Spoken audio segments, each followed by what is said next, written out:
دوستو آج ہم بات کریں گے والدین کی بے بسی پر۔ تاریخی عراق میں اقوام عالم کی ترقی و تنزل کے اسباب واقعات اکثر و بیشتر دیکھنے میں آتے ہیں۔ انسانی بستیوں کی فتح، لشکروں کے خاتوں، بربادی، فتح، شہروں کے گلی کوچوں میں لاشوں کے ڈھیر، خوبصورت سر بفلق عمارت کی اتشدگی، میدان جنگ میں کشتہ و خون کا قیامت خیز بھیانک منظر، بے قصوں، یتیموں اور بیواؤں کی کم سری، اور شام میں حسرت ساریہ اور اس قسم کے ہزاروں خونچکار حادثات سے اولاد آدم کی زندگی بڑی پڑی ہے۔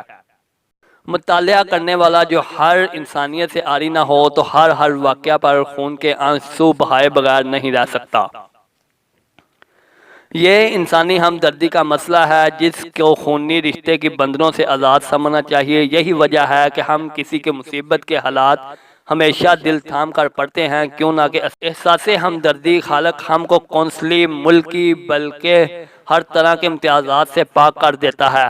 ہم مظلوم غیر مسلموں کی حمایت کے لیے بھی بے قرار ہو جاتے ہیں، اور اس طرح خالص مذہبی جذبہ بھی ہزاروں بلکہ لاکھوں قربانیوں کا خون اپنے دامن میں سمیٹے ہوئے ہیں۔ مگر وہ سرتا و مصیبتہ ایک اور واقعہ ہے کہ ایک اور سناخہ عظیم ہے۔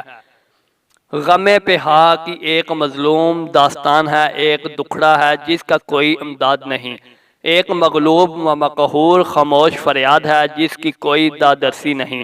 ہائے دور محشر کی دہائی کے انسان تاریخ میں اس کا کوئی باب نہیں، اور نہ ہی آئندہ توقع ہے کہ تاریخ اس کو اپنے پہلو میں جگہ دے گی۔ وہ کیا؟ اس کا جواب اس صدی میں ہر گھر کی چوکھٹ پر خاموشی سے کھڑے ہو کر سن لو۔ ہر ضعیفہ، عفیفہ خادمہ اور محسنہ سے ہم کلام ہو کر پوچھو کہ زندگی کیسے گزرتی ہے، بیٹے اور بہو بیٹیاں تم سے کیسا برتاؤ کرتی ہیں۔ اب جواب سننے کے لیے تیار ہو جائیے۔ دیکھو تو صحیح یہ جڑیوں سے بھرا ہوا چہرہ، یہ ڈبڈبائی ہوئی آنکھیں، غریب پیہم سے اس کی دونوں آنکھیں سفید ہو گئی، ریشہ دار ہاتھوں میں لاٹھی، کمر و پھول مشقت سے جھکی ہوئی، زبان بوجھ ضعیفہ نطفہ سے عاری، کھڑے ہونے کی ہمت نہیں۔ لہٰذا یہ غم وافر کی زندگی تصویر چوکھٹ پر ہاتھ رکھ کر زمین پر دم توڑ کر تمہارے سامنے بیٹھ گئی۔ کچھ کیوں نہ کہ صحن سے دروازے تک چلنے کی سخت بھی اب باقی نہیں۔ یہ انتہائی بے کسی کیوں؟ اور یہ دماغی اختلال کس لیے؟ کیوں؟ کون سمجھے فی زمانہ ھذا؟ کس کی توجہ اس طرف مزول ہو؟ یہ مصیبت کا باب ہے، اس دور عیاشی میں اس کو کون کھولے گا؟ ہاں میں آپ کو بتاتا ہوں، میں نے اس مظلومہ کی داستان غم بارہا سنی ہے۔ ہاں میں نے اس کی ماضی کے برسوں اپنی آنکھوں کے سامنے گزرتے دیکھے ہیں۔ یہ وہ ہے جس نے اس گھر میں 10 بچے جنے، یہ وہ ہے جس نے ساری جوانی راتوں کو آرام کی نیند سے سو کر نہیں دیکھا، یہ وہ ہے کہ ہر بچے کا وجود اس کے خون سے تیار ہوا۔ ہاں ہر بچے کی پیدائش پر موت کو اپنی آنکھوں سے دیکھتی رہی۔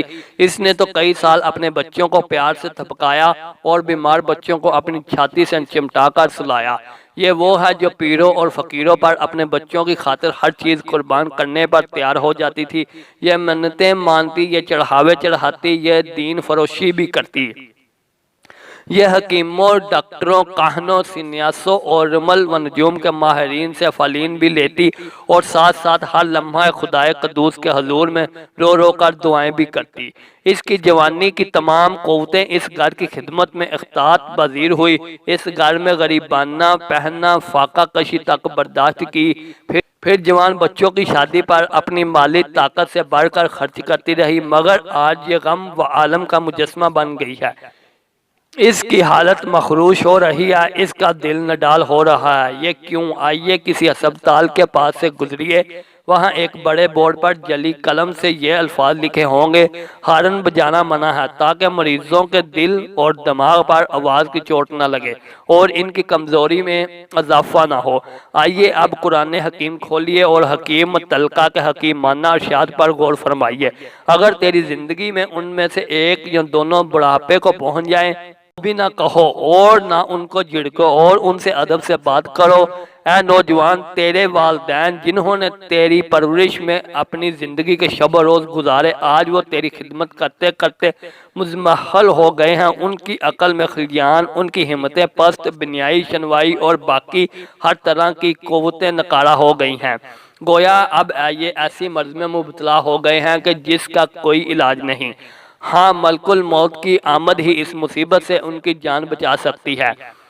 وہ دونوں ضعیف القوی زندہ ہیں تو تجھ کو لاکھ مبارکباد دیا، اور اگر ان میں سے ایک بھی زندہ ہیں تو تیری سعادت کا کوئی ٹھکانہ نہیں، کیوں نہ کہ ان کی دعائیں تیرے حق میں یوں قبول ہوتی ہیں گویا پیغمبر خدا کے منہ سے نکلی ہوں۔ دوستو، ویڈیو کیسی لگی؟ لائک کریں، کمنٹ کریں اور چینل کو سبسکرائب کریں۔ شکریہ۔